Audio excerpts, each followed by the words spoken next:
Dear students, welcome to our first class of cost accounting. ഇപ്പം നമ്മുടെ ഈ സെമിസ്റ്ററിൽ ഉള്ളൊരു സബ്ജക്റ്റാണ് കോസ്റ്റ് അക്കൗണ്ടിങ്. ഈ സെമിസ്റ്ററിൽ 5 സബ്ജക്റ്റാണ്. അതിൽ 2 പ്രോബ്ലം പേപ്പറും 3 തിയറി പേപ്പറുമാണ്. അപ്പോൾ 2 പ്രോബ്ലം പേപ്പറിൽ 1 കോസ്റ്റ് അക്കൗണ്ടിങ് ആണ്. അപ്പോൾ കോസ്റ്റ് അക്കൗണ്ടിങ് പ്രോബ്ലം ഉണ്ടാവും, തിയറി ഉണ്ടാവും.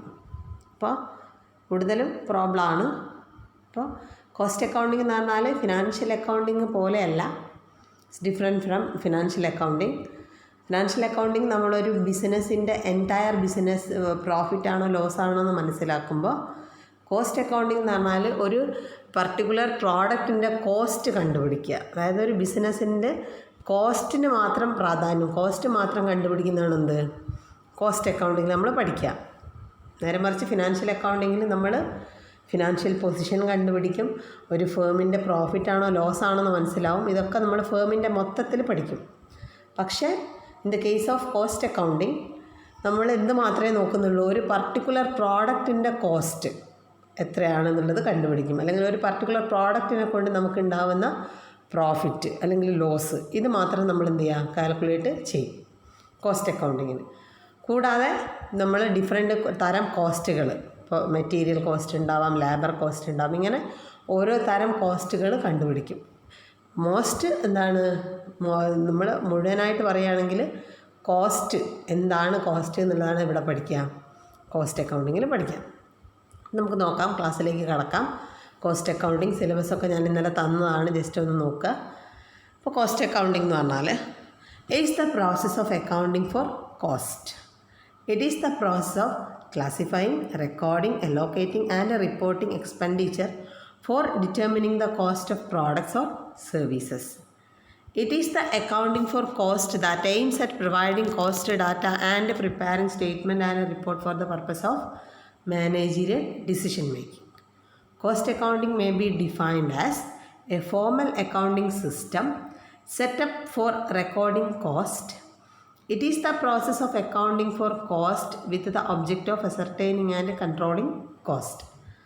അപ്പോൾ കോസ്റ്റ് അക്കൗണ്ടിങ് എന്ന് പറഞ്ഞാൽ എന്താണ്, നമ്മൾ ഡിഫറെൻ്റ് എന്താ പറയുക, ഒരു process of classifying, recording, allocating and reporting expenditure four determining the cost of product or services. അപ്പോൾ നമ്മൾ ഒരു പർട്ടിക്കുലർ പ്രോഡക്റ്റ് ഓർ സർവീസസിൻ്റെ കോസ്റ്റ് എന്താ പറയുക, അതിൻ്റെ അനാലിസിസും ക്ലാസിഫൈങ് ഒക്കെ നടത്തുന്ന പ്രോസസ്സാണ് എന്ത് കോസ്റ്റ് അക്കൗണ്ടിങ് എന്ന് പറഞ്ഞാൽ.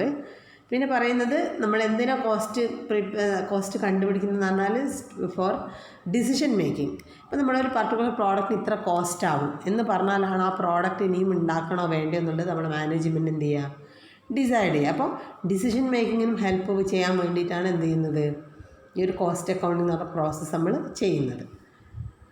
Then nature and features of cost accounting. എന്തൊക്കെയാണ് ക്യാരക്ടറിസ്റ്റിക്സ് നോക്കാം.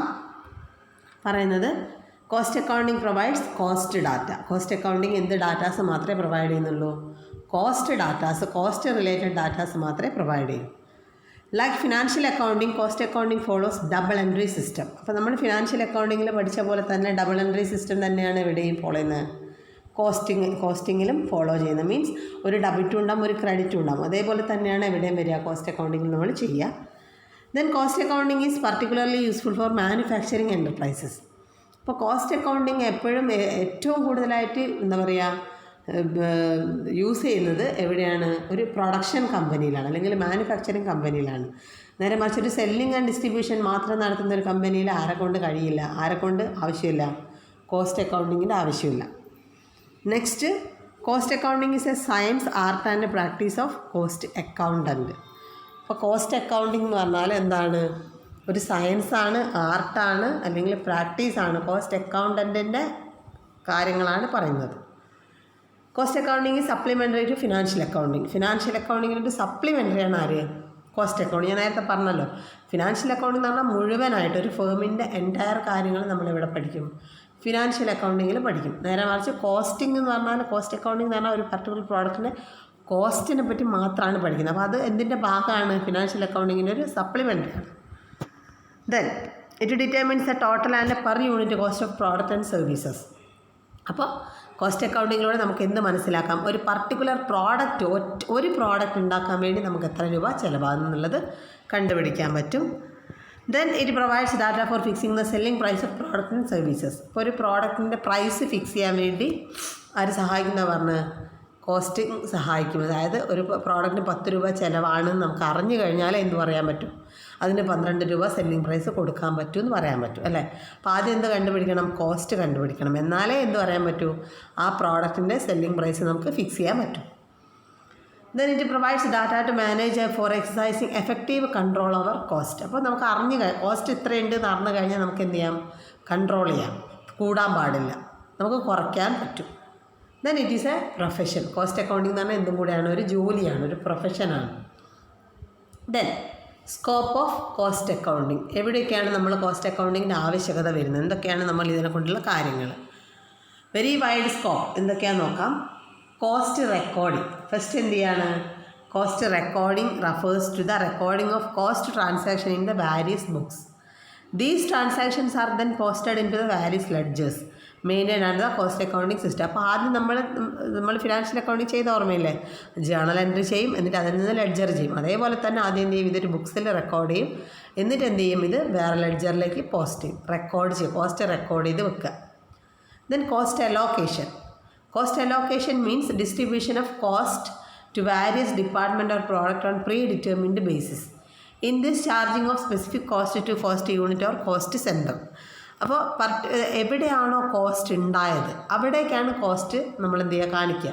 ഇപ്പോൾ എന്താ പറയുക, ഒരു പ്രോഡക്റ്റ് ഉണ്ടാക്കാൻ വേണ്ടി അപ്പോൾ ഡിഫറെൻറ്റ് സ്റ്റേജസ് ഉണ്ടാവും. അപ്പോൾ സോപ്പ് മാനുഫാക്ചറിങ് കമ്പനി ആണെങ്കിൽ ഇന്ന് രാവിലെ തുടങ്ങി പെട്ടെന്ന് തന്നെ സോപ്പായി മാറുകയല്ല ചെയ്യുക.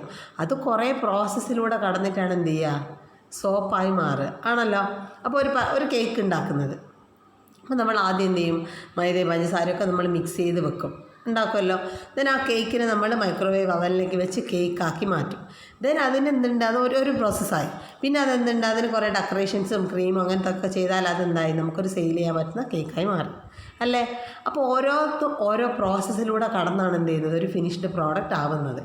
അപ്പോൾ ഇങ്ങനെ ഓരോ പ്രോസസ്സിൽ ഓരോ സ്ഥലത്ത് ഇതിന് എത്ര കോസ്റ്റ് ഉണ്ടായി, അതാണെന്ന് കോസ്റ്റ് അലോക്കേഷൻ എന്ന് പറഞ്ഞാൽ. ഓരോ പർട്ടിക്കുലർ പ്രോസസ്സിലേക്ക് എന്ത് ചെയ്യുക?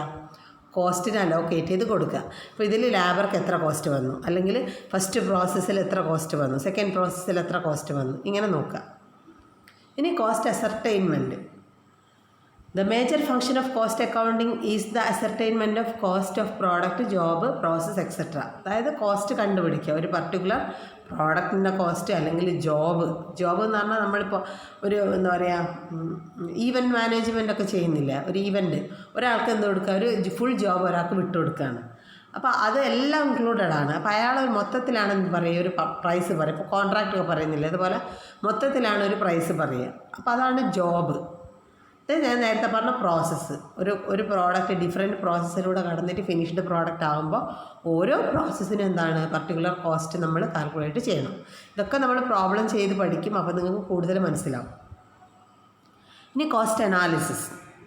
It involves detailed investigation into the cause of actual cost varying from the budgeted cost and assigning responsibility for increase in the cost. അപ്പോൾ എന്താണ് കോസ്റ്റ് അനാലിസിസ് എന്ന് പറഞ്ഞാൽ?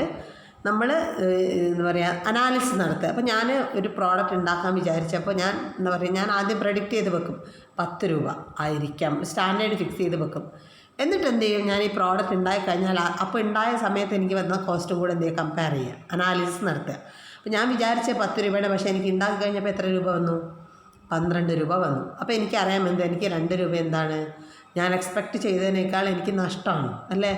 2 രൂപ എനിക്ക് അധികം വന്നു. അപ്പോൾ നേരെ തിരിച്ചും സംഭവിക്കാം. അപ്പോൾ കോസ്റ്റ് അനാലിസിസ് എന്ന് പറഞ്ഞാൽ എന്താണ്? നമ്മൾ കോസ്റ്റ് ബജറ്റ് ചെയ്ത് വെച്ചതിൽ നിന്നും എന്താണ് നമുക്ക് കിട്ടിയത്, എന്താണ് കൂടുതലാണോ കുറവാണോ എന്നുള്ളത് അനാലിസിസ് നടത്താൻ പറ്റും. എന്നിട്ട് നമുക്കതിന് എന്തൊക്കെ മാറ്റങ്ങൾ വരുത്താം, നമുക്ക് ഈ 2 രൂപ എങ്ങനെ കുറയ്ക്കാം, ചിന്തിക്കേണ്ടേ അത്. Then cost comparison. ഇപ്പോൾ പറഞ്ഞ കാര്യം തന്നെ എന്ത് ചെയ്യാണ്?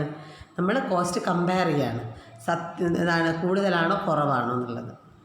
Cost control. ഞാൻ പറഞ്ഞ കൂടുതലാണെങ്കിൽ അതെങ്ങനെ കൺട്രോൾ ചെയ്യാം, അല്ലെങ്കിൽ അതെങ്ങനെ എന്ത് ചെയ്യാം, നമുക്ക് അതേപോലെ കണ്ടിന്യൂ ചെയ്ത് പോകാം. ഇതാണെന്ത് ഈ ഒരു സ്കോപ്പിൽ പറയുന്നത്. Cost recording, allocation, analysis, comparison, control. ഇങ്ങനെ എന്തായി മാറുന്നത് കുറേ സ്റ്റെപ്പുകൾ നമ്മൾ ഫോളോ ചെയ്യണം. ദെൻ ഒന്നും കൂടി ഇനിയുണ്ട് കോസ്റ്റ് ഓഡിറ്റ്. എന്താ ഓഡിറ്റിംഗ് എന്ന് പറഞ്ഞാൽ? ഓഡിറ്റിംഗ് നമ്മൾ ബുക്സ് ഓഫ് അക്കൗണ്ട്സ് വെരിഫിക്കേഷൻ ചെയ്യുന്നതിനാണെന്ന് പറയുക ഓഡിറ്റിംഗ് എന്ന് പറയുക. ഒരു CA കാരന് ചാർട്ടേഡ് അക്കൗണ്ടൻ്റാണ് എന്ത് ചെയ്യുക? ഓഡിറ്റ് ചെയ്യുക. Cost audit is the verification of cost account. നമ്മൾ നേരത്തെ ഓഡിറ്റർ വെരിഫൈ ചെയ്യുമ്പോൾ തന്നെ കോസ്റ്റ് അക്കൗണ്ട്സ് ആര് വെരിഫൈ ചെയ്യും? ഒരു കോസ്റ്റ് ഓഡിറ്റർ വെരിഫൈ ചെയ്യണം. The aim of cost audit is to highlight the shortcomings inherent in the cost accounting system. അപ്പോൾ നമുക്ക് കിട്ടിയിരിക്കുന്ന കോസ്റ്റ് എത്രത്തോളം വിശ്വാസയോഗ്യമുള്ളതാണെന്ന് മനസ്സിലാക്കാനാണ് എന്ത് ചെയ്യുന്നത്? കോസ്റ്റ് ഓഡിറ്റ് ചെയ്യുന്നത്. ഇനി cost reporting. It involves presentation of cost information to management for decision making. എന്തായാലും cost reporting എന്ന് പറഞ്ഞാൽ നമ്മൾ എവിടെ റിപ്പോർട്ട് ചെയ്യുക? ടോപ്പ് മാനേജ്മെൻറ്റിന് റിപ്പോർട്ട് ചെയ്ത് കൊടുക്കുക. എന്തിനു വേണ്ടിയിട്ട്? തീരുമാനങ്ങൾ, ഡിസിഷൻ മേക്കിംഗ് എടുക്കാൻ വേണ്ടിയിട്ട്. അപ്പോൾ ഇത്രയാണെന്ത് സ്റ്റെപ്സ് എന്ന് പറഞ്ഞാൽ. അപ്പോൾ ഇത് ഫസ്റ്റ് ക്ലാസ്സാണ്. അപ്പോൾ നല്ലോണം എന്ത് ചെയ്യുക? നോട്ട് എഴുതി വെക്കുക. ഒരു നോട്ട് കോസ്റ്റിങ്ങിന് വേണം. എന്ത് ചെയ്യുക? ഇത് നോട്ട് എഴുതി വെക്കുക, നല്ലോണം പഠിക്കുക. എന്തെങ്കിലും ഡൗട്ട് ഉണ്ടെങ്കിൽ ചോദിക്കുക. Thank you.